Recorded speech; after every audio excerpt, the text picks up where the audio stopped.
નમસ્કાર મિત્રો, સ્વાગત છે તમારું અમારી યુટ્યુબ ચેનલમાં। તો મિત્રો, ધોરણ 12 બોર્ડની પરીક્ષાનું પરિણામ જાહેર કરી દેવામાં આવેલું છે। જે વિદ્યાર્થીઓએ ધોરણ 12 બોર્ડની પરીક્ષા પાસ કરેલ છે અને આગળ તેઓએ કોલેજમાં એટલે કે સ્નાતક લેવલના જે કોર્સ છે તેમાં તેમને એડમિશન લેવું હોય તો મિત્રો અહીં જે ગુજરાત કોમન એડમિશન સર્વિસનું જે પોર્ટલ છે તે પોર્ટલ ઉપર ફરજિયાત તેમને રજીસ્ટ્રેશન કરવાનું રહેશે, ફરજિયાત તેઓએ ફોર્મ ભરવાનું રહેશે। હાલ મિત્રો અત્યારે રજીસ્ટ્રેશનની પ્રક્રિયા શરૂ કરી દેવામાં આવેલી છે, તો ઓનલાઈન રજીસ્ટ્રેશન જાતે કેવી રીતે કરી શકાય તેના વિશે આજના વિડીયોમાં માહિતી મેળવશું। પરંતુ તે પહેલા વિડીયો ગમે તો લાઈક અને શેર કરી દેજો, ચેનલમાં નવા હોય તો ચેનલને સબસ્ક્રાઇબ કરી દેજો। તો ચાલો મિત્રો વિડીયોની શરૂઆત કરીએ।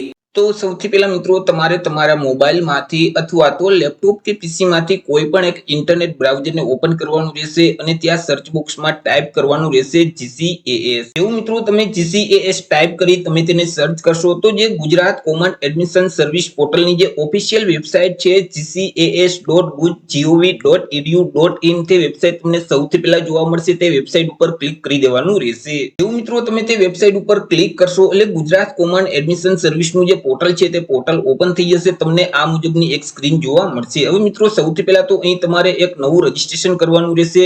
નવું રજીસ્ટ્રેશન કરવા માટે અહીં મિત્રો બ્લુ કલરમાં જે એપ્લાય નાઉનું બટન છે તે બટન ઉપર ક્લિક કરી દેવાનું રહેશે, જેથી કરી મિત્રો આ મુજબની એક સ્ક્રીન ઓપન થઈ જશે। હવે મિત્રો અહીં સૌથી પહેલા તો તમારે અભ્યાસક્રમનો પ્રકાર છે તે સિલેક્ટ કરવાનું રહેશે। હવે મિત્રો તમે ધોરણ 12 પછી અથવા તો ધોરણ 12 સમકક્ષની પરીક્ષા પાસ કર્યા પછી તમે અંડર ગ્રેજ્યુએટ એટલે કે મિત્રો સ્નાતકમાં પ્રવેશ મેળવવા માંગતા હોય, કોલેજના પહેલા વર્ષમાં પ્રવેશ મેળવવા માંગતા હોય તો અહીં જે સૌથી પહેલો ઓપ્શન છે તે સિલેક્ટ કરી દેવાનું રહેશે।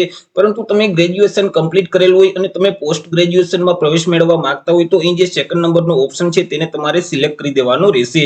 ત્યાર પછી મિત્રો જેવી રીતે માર્કશીટમાં નામ છે એવી રીતે નામ અહીં તમારે ટાઈપ કરી દેવાનું રહેશે। તમારી જે તે જન્મ તારીખ છે તે કેલેન્ડરમાંથી સિલેક્ટ કરી દેવાની રહેશે। તમારી કેટેગરી કઈ છે તે કેટેગરી અહીંથી સિલેક્ટ કરી દેવાની રહેશે।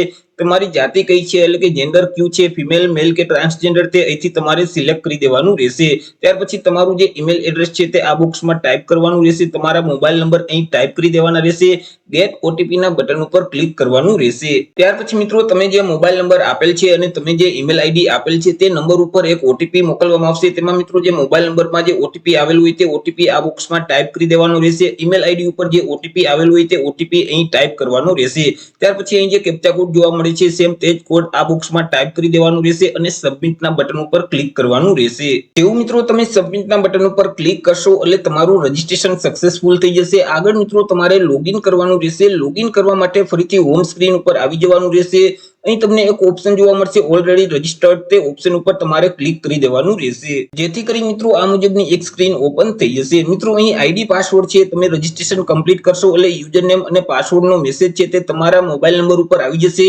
તેમાં જે યુઝરનેમ હોય તે આ બોક્સમાં ટાઈપ કરી દેવાનું રહેશે। પાસવર્ડ જે તે આપેલો હોય તે પાસવર્ડ અહીં ટાઈપ કરવાનો રહેશે।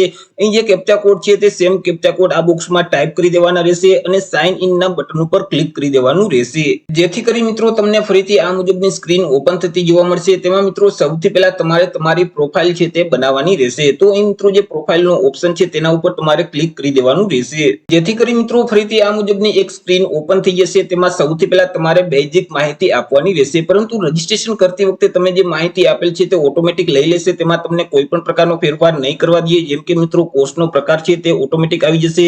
ત્યાર પછી તમારા એપ્લિકેશન નંબર પણ ઓટોમેટિક આવી જશે। તમે જે ઈમેલ આઈડી આપેલ છે તે પણ ઓટોમેટિક આવી જશે। મોબાઈલ નંબર છે તે પણ ઓટોમેટિક લઈ લેશે।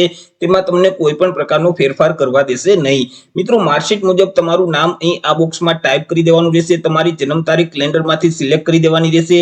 ત્યાર પછી પિતાનું નામ છે તે આ બોક્સમાં ટાઈપ કરવાનું રહેશે। માતાનું નામ ટાઈપ કરી દેવાનું રહેશે। વાલીનો મોબાઈલ નંબર આ બોક્સમાં ટાઈપ કરી દેવાનો રહેશે। ત્યાર પછી મિત્રો તમે કેટલા ભાઈ બહેન છો તેમની સંખ્યા અહીં ટાઈપ કરવાની રહેશે। તમારી કેટેગરી કઈ છે, જાતિ કઈ છે તે કેટેગરી અહીંથી સિલેક્ટ કરી દેવાની રહેશે। જેન્ડર ક્યુ છે તે જેન્ડર અહીંથી સિલેક્ટ કરવાનું રહેશે। ત્યાર પછી તમે શારીરિક રીતે વિકલાંગ વ્યક્તિ છો કે કેમ, જો તમે હેન્ડીકેપ ઉમેદવાર હોય તો ફિઝિકલ હેન્ડીકેપ છો કે વિઝ્યુઅલ હેન્ડીકેપ તે ઓપ્શન અહીંથી સિલેક્ટ કરી દેવાનો રહેશે। પરંતુ તમે શારીરિક રીતે વિકલાંગ વ્યક્તિ નથી તો અહીં જે નનનો ઓપ્શન છે તે સિલેક્ટ કરવાનો રહેશે। ત્યાર પછી નેશનાલિટીમાં ઇન્ડિયન ને સિલેક્ટ કરી દેવાનું રહેશે। તમે ગ્રામ્ય વિસ્તારમાં રહો છો કે શહેરી વિસ્તારમાં તે અર્બન અથવા તો રૂરલ ઓપ્શન સિલેક્ટ કરી દેવાનું રહેશે. ત્યાર પછી તમારો ધર્મ કયો છે તે ધર્મ અહીંથી સિલેક્ટ કરી દેવાનું રહેશે. તમે માઇનોરિટી કેટેગરીમાં આવો છો કે કેમ, જો માઇનોરિટી કેટેગરીમાં આવતા હોય તો ચેકબોક્સમાં ટીક કરવાનું રહેશે, નહીતર મિત્રો ત્યાં ટીક કરવાનું રહેતું નથી. ત્યાર પછી તમારા જે આધાર કાર્ડ નંબર છે તે નંબર આ બોક્સમાં ટાઈપ કરવાના રહેશે. આધાર કાર્ડમાં જેવી રીતે નામ છે એવી રીતે નામ આ બોક્સમાં ટાઈપ કરી દેવાનું રહેશે. ત્યાર પછી મિત્રો તમારા જે એબીસી આઈડી નંબર છે તે આઈડી નંબર આ બોક્સમાં ટાઈપ કરી દેવાના રહેશે. ત્યાર પછી મિત્રો આધાર ડાયસ નંબર છે તે આ બોક્સમાં ટાઈપ કરવાના રહેશે. આગળ મિત્રો તમારે ફોટો અને સિગ્નેચર અપલોડ કરવાના રહેશે. મિત્રો અહીં સૌથી પહેલા તો પાસપોર્ટ સાઇઝનો ફોટોગ્રાફ અપલોડ કરવાનો રહેશે. ફોટો અપલોડ કરવા માટે ચોઈસ ફાઇલના ઓપ્શન ઉપર ક્લિક કરશો તો ડિવાઇસ ઓપન થઈ જશે કે જ્યાં તમે સ્કેન કરેલો પાસપોર્ટ સાઇઝનો ફોટોગ્રાફ રાખેલો હોય તેના ઉપર ક્લિક કરી અને અપલોડના બટન ઉપર ક્લિક કરશો તો ફોટો અપલોડ થઈ જશે. એવી જ રીતે નીચે સિગ્નેચર અપલોડ કરવાની રહેશે. ચોઈસ ફાઇલના બટન ઉપર ક્લિક કરી સિગ્નેચરને સિલેક્ટ કરી દેવાની રહેશે અને અપલોડના બટન ઉપર ક્લિક કરશો એટલે સિગ્નેચર અપલોડ થઈ જશે. આગળ નીચે મિત્રો તમારે અલગ અલગ બે એડ્રેસ આપવાના રહેશે. સૌથી પહેલા તો પ્રેઝન્ટ એડ્રેસ એટલે કે હાલનું સરનામું આપવાનું રહેશે. ત્યાર પછી પરમનન્ટ એડ્રેસ એટલે કે કાયમી સરનામું આપવાનું રહેશે. તો મિત્રો સૌથી પહેલા પ્રેઝન્ટ એડ્રેસ આ બોક્સમાં ટાઈપ કરી દેવાનું રહેશે. રાજ્યનું નામ અહીંથી સિલેક્ટ કરી દેવાનું રહેશે. જિલ્લાનું નામ સિલેક્ટ કરવાનું રહેશે. તમારા તાલુકાનું નામ સિલેક્ટ કરી દેવાનું રહેશે. એરિયાના પિનકોડ નંબર આ બોક્સમાં ટાઈપ કરી દેવાના રહેશે. જો મિત્રો પ્રેઝન્ટ એડ્રેસ અને પરમનન્ટ એડ્રેસ બંને એક જ હોય તો અહીં જે ચેકબોક્સ આપેલ છે તેમાં ટીક કરી દેવાનું રહેશે. પરંતુ બંને અલગ અલગ હોય તો પરમનન્ટ એડ્રેસ આ બોક્સમાં ટાઈપ કરવાનું રહેશે. રાજ્યનું નામ સિલેક્ટ કરી દેવાનું રહેશે. ડિસ્ટ્રિક્ટ એટલે કે જિલ્લાનું નામ સિલેક્ટ કરવાનું રહેશે. તાલુકાનું નામ સિલેક્ટ કરી દેવાનું રહેશે. એરિયાના પિનકોડ નંબર અહીં ટાઈપ કરવાના રહેશે. તમામ માહિતી ભરાઈ જાય એટલે સેવ એન્ડ નેક્સ્ટ ના બટન ઉપર ક્લિક કરી દેવાનું રહેશે. તો આવી રીતે મિત્રો પોર્ટલ ઉપર હાલ અત્યારે તમે ઓનલાઈન રજીસ્ટ્રેશન કરી અને તમે તમારી પ્રોફાઇલ છે તે જનરેટ કરી શકશો. મિત્રો ઓનલાઈન અરજી ફોર્મ છે તે 16/5/2024 થી લઈને 30/5/2024 સુધી શરૂ રહેશે. જ્યારે મિત્રો 16/5/2024 થી અરજી ફોર્મ શરૂ થશે એટલે આપણે એક અલગથી વિડીયો અપલોડ કરી દેશું કે જાતે અરજી ફોર્મ કેવી રીતે ભરી શકાય. તો આશા રાખું છું વિડીયો પસંદ પડ્યો હશે. વિડીયો પસંદ પડ્યો હોય તો લાઈક અને શેર કરી દેજો. ચેનલમાં નવા હોય તો ચેનલને સબસ્ક્રાઇબ કરી દેજો. ફરી મળીશું એક નવા ટોપિક સાથે એક નવા વિડીયોમાં. ત્યાં સુધી જય હિન્દ, વંદે માતરમ.